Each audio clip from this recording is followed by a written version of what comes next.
को कहते हुए कई बार जोड़ शब्द का इस्तेमाल किया है। अब मेरा अगला सवाल ये है, ये जो हमारा समाज है ये आपस में किस तरह से जुड़ा रहे, इनके बीच कोई विभेद ना हो, चाहे वर्ग का, चाहे धर्म का, चाहे जाति का, चाहे पैसों का।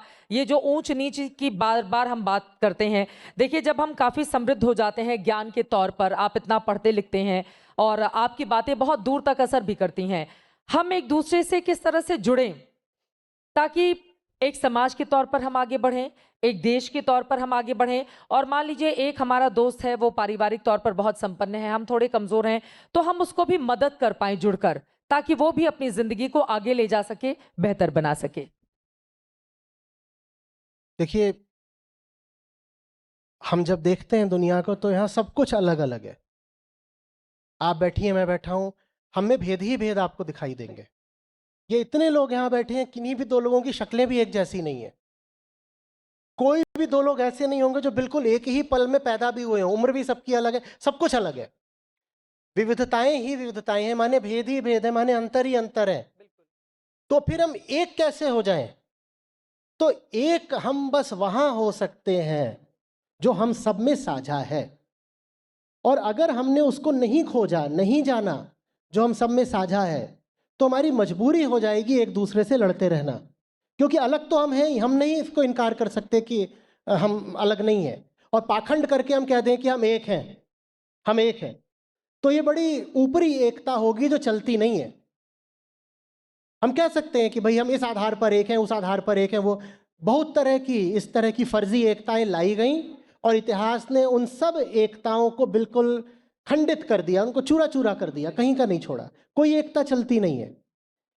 आत्मा अकेली एकता है जो नष्ट नहीं होती, बाकी सब एकताएं नष्ट हो जाएंगी।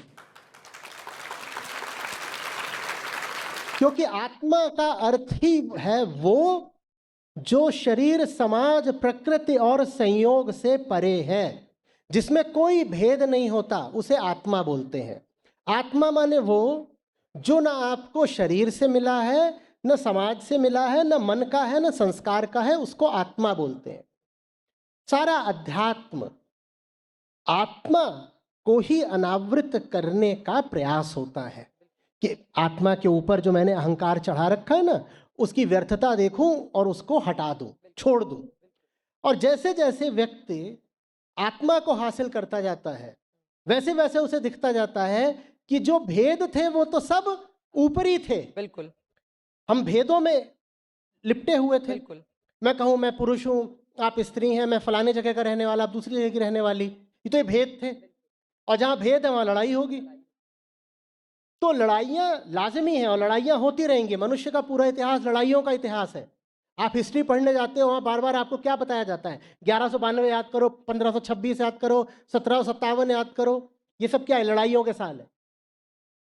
लड़ाइयाँ क्यों होती हैं? क्योंकि हम में और सामने वाले में हमेशा अंतर होता है। लड़ाई होगी जब तक वो भी ना देखे कि वो वास्तव में आत्मा मात्र है और मैं भी ना देखूं आत्मा मात्र है, और आत्मा एक होती है।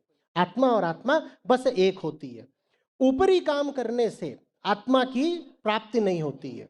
ऊपरी काम अधिक से अधिक रिमाइंडर हो सकते हैं। अब जैसे अभी आप कुंभ की बात कर रही थी, तो ज्ञानियों ने एक बड़ा सुंदर वक्तव्य दिया है आत्मा के संदर्भ में कि सब वन तो तुलसी भय। आप सारे वनों को देखें, वहां आपको अंतर ही अंतर दिखाई देंगे। सब अलग अलग है, इतने तरह के पेड़ सब अलग है। अगर एक ही प्रजाति के दो पेड़ हैं तो भी उनका कद काठी सब अलग अलग है। तो बोले नहीं नहीं, अलग अलग नहीं है, सब वन एक है, तुलसी है। सब वन तुलसी भय। बोले ऐसे ही सब पत्थर होते हैं और अलग अलग होते, कोई दो पत्थर बिल्कुल एक से नहीं होते। बोले नहीं नहीं नहीं, सब वन तुलसी भय, सब पत्थर शालिग्राम। वैसे ही सब नदियां अलग अलग दिखाई पड़ती हैं, दुनिया भर में इतनी नदियां, छोटी बड़ी है वो। बोले नहीं नहीं नहीं, सब नदियां गंगा भई, सब नदियां गंगा है। कब ये सारी विविधताएं कब समाप्त हो गई? जब पाया आत्म राम।